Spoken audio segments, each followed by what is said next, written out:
Now, we are just months away from the US presidential election. Campaigning is picking pace, but it's hard to make sense of what's going on. On the Republican end, we have Donald Trump and Nikki Haley.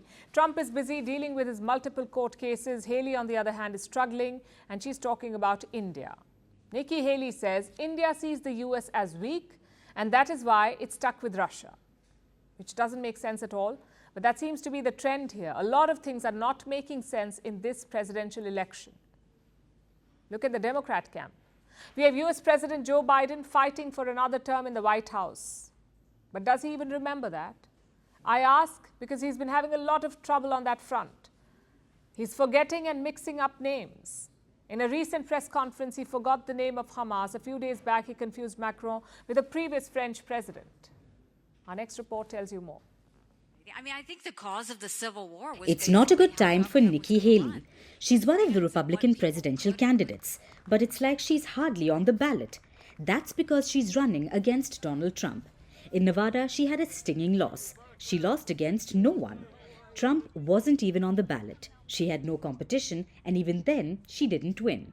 So it's difficult for Nikki Haley. But the former UN ambassador is pushing on. She's continuing with her White House campaign. And now she's talking about India.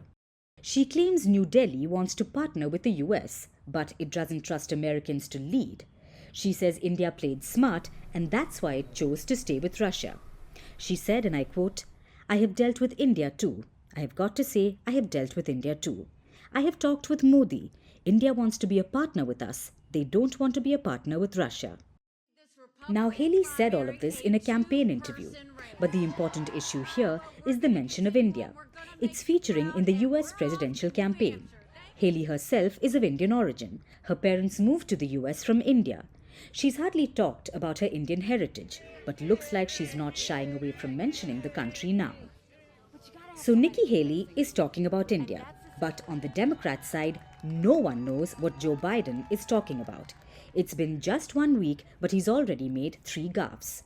The first involved the French president.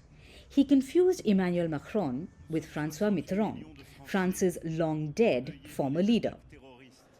Today, he mixed up 2 other European leaders. He confused former German Chancellor Angela Merkel with another former Chancellor, Helmut Kohl, who's also dead.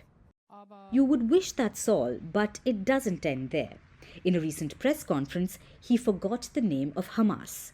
He was asked about the hostage negotiations, and Biden just couldn't remember the name of the group. He stuttered multiple times before a reporter jumped in to name Hamas. There's some movement. There's been a response from the opposition, but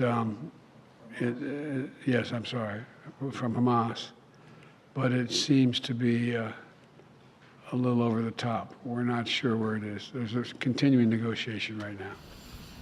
This isn't the first time this has happened. It's been a worry for the Democrats. Biden is already 81 years old, the oldest serving US president.